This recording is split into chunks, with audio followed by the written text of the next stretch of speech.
Hey guys, welcome in. It's Ryan and Haley with Tycore Title Talk. What's up, Haley? What's up? Another edition of the weekly wrap-up. Weekly real estate wrap-up, and it's the 15th of September. How did we get here? I know. Next thing we know, we're going to be right into the holidays, and it's going to be Thanksgiving time and Halloween and all those fun things. Oh, I love Halloween. It's not probably my favorite holiday besides 4th of July. Ryan's birthday's in October. That's okay. If you ever notice, I'm indecisive. I'm a Libra, I can't decide. But yes, we are 15 days away from Q4. Oh my gosh, the fourth quarter of 2023. I have no idea where all this time is going, but how do we stay engaged? How do we keep our head in the game with all this ancillary stuff happening, festivities, Oktoberfest, fall festivals, Friendsgivings, food, drink, merriment? How do we stay in the all game? The things. All Well, the things. you know, us as salespeople, salespeople in general, I feel like we always have a great way of finding excuses not to work, right? Like, summer, the kids are out of school. Oh, they go back to school. We have like a month before holidays. And then there's Labor Day, so nobody wants to work on the 3-day weekend. Well, it's January. Who's working in January? January, the holidays. And then guess what? We get all the holidays, and then kids are on spring break, and then we get back into summer. And it's just like this whirlwind of reasons why we can find things like not to work. But we can also make this last stretch, this last sprint fun. And that's what we really like, because there's so many different ways to stay engaged with your clients and with your friends and your family during this time and also be working, right? Yeah. I mean, I love to look at Q4 as a wraparound to the work I put in, and the seeds that I sow in the fourth quarter are going to bear fruit and blossom in Q1 of 2024. It's crazy to be thinking about that already. But in the next 90 days, into the holiday season, the work you put in now is paying dividends to have a stronger first quarter. So you staying engaged. Look, life is short. Take time. Go trick-or-treating with the kids. Do all the school dress-up stuff. Do all the things and have fun, but be regimented on your time blocking to do some lead generation. For us, we call through our clients and nurture and make sure that they're on track for their campaigns. For any type of salespeople selling cars, selling loans, selling boats, selling houses, you've got to nurture these relationships. And you can do that with events. Events are a huge thing in Q4 because you leverage a couple of hours of prep, maybe a 2-3 hour stretch of the event itself, and maybe another hour of follow-up calls, emails, thank you notes, things like that. So 4 or 5 hours all in to touch 30, 50, 100 people. That's a lot of leverage. Well, not to mention, you're going to be so top of mind with these people because you're going to have all these events, or you're going to be planning a big Friendsgiving, or you're doing a Halloween costume contest with your clients, or, for Christmas, you're doing a Christmas party, you're passing out little Christmas gifts. You're going to be so top of mind with your clients. And guess who your clients are spending all their time with during the holidays? Their friends, their family. So when they hear a whisper of something, for us, if there's an agent struggling and we have a client we work with, they're going to be like, oh my God, you've got to talk to my title people. They are awesome. They really help me out with coming up with strategies and plans. So for any other salesperson, it's a perfect referral time because you're going to be so top of mind. Like we are helping a client out there having a Thanksgiving pie eating contest. Wow. And I'm like, how fun is that? That makes it fun, it's engaging, and there's so much lead follow-up to that. Like you can do for us, we could do email invitation, a video invitation, all the lead up to it, videos about what's going to be happening. The prizes, the medals, what do you win if you eat all the pies, right? And then there's all the videos and all the engagement, and there's nothing that substitute belly to belly with your clients, right? There's something about eating in front of them, making jokes, having the family around. There's no substitute for that. So all of the videos and touches and everything that goes on at the event, and then you have all the after the event stuff too. A handwritten note, a video thanking them, a voicemail blast thanking them, all of those things, and all that adds up to 5, 6, 7, 8 touches, depending on how deep you want to. And it's cool because you can get together to celebrate them. And even if it's like a brunch or something simple, a smaller thing, you don't have to go all like Martha Stewart with it and have them all at your house.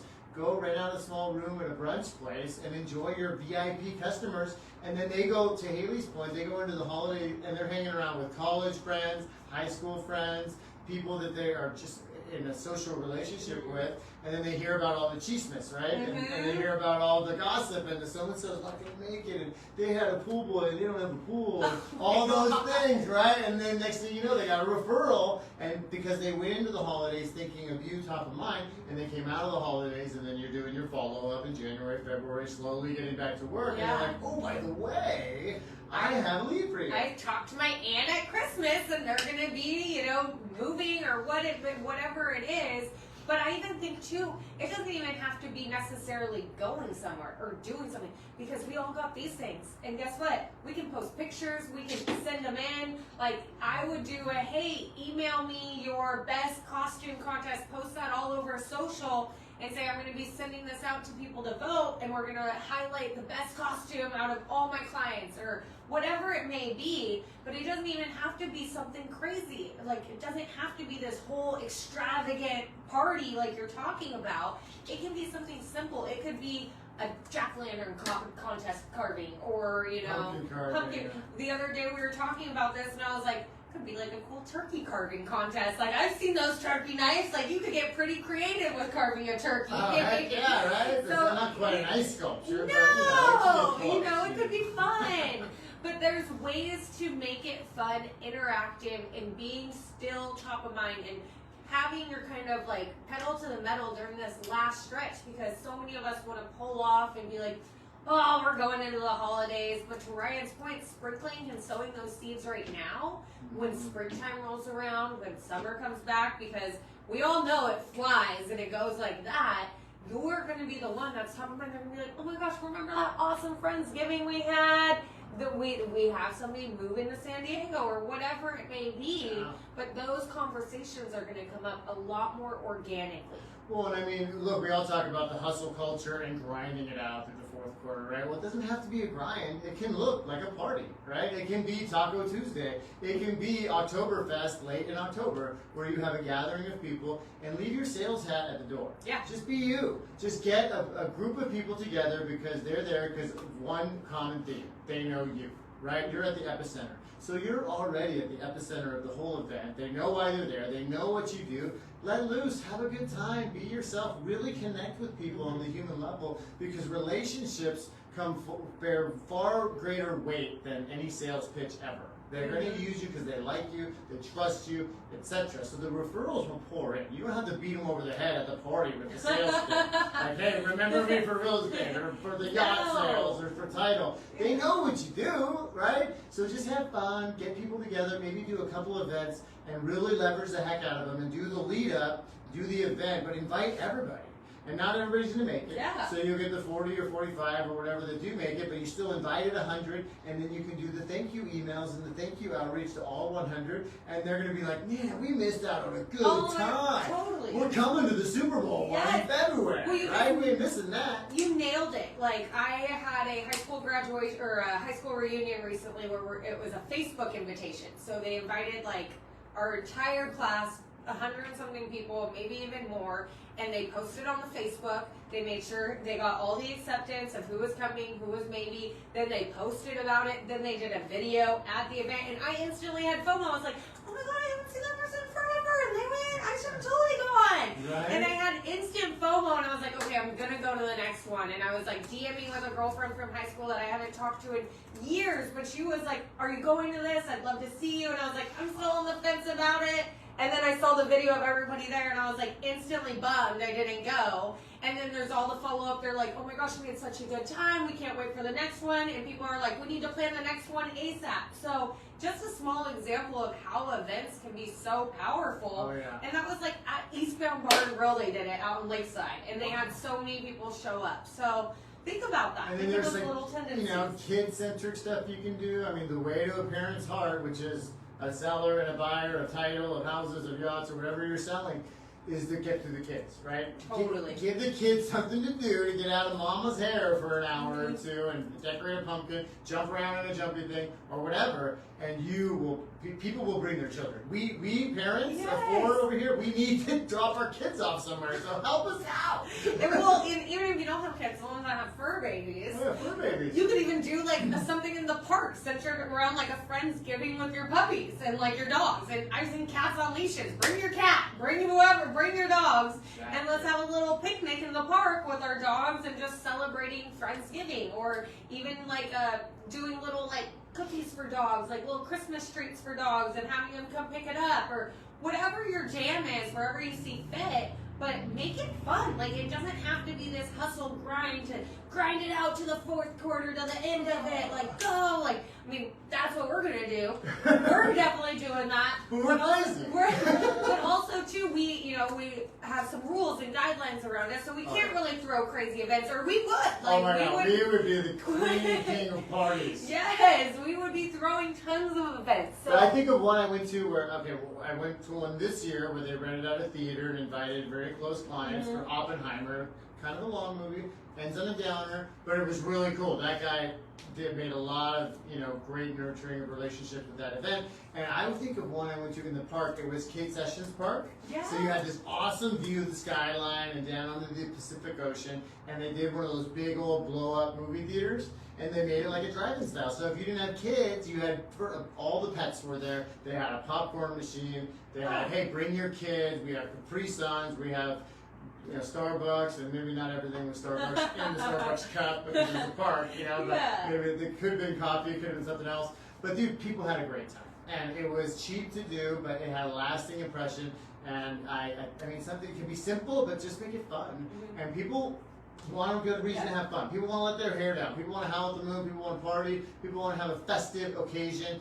Give them that opportunity and then be remembered for all that goodwill. Right, and don't overthink this either. Like, so many of us want it to be perfect, and to Ryan's point, have the Martha Stewart designs and the decorations and, Pinterest it up and have it look perfect. It doesn't need to be. Like, you could do an easy pop-up movie in the park, have a taco guy, have the popcorn guy. Have the Costco big bag of popcorn. It takes a little bit of planning. Like, you might need a permit for Kate Sessions, or you might need but that doesn't take long to do. I mean, we've had clients get those in like a week, have that planned out and ready to go.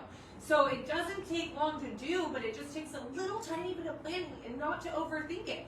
Make it fun. Invite your friends, invite your family, invite people that you want to be around, that you have a good time around.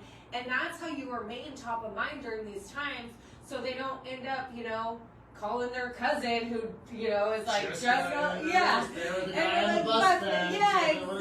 Or, the person that just got into title and has no idea what title actually is.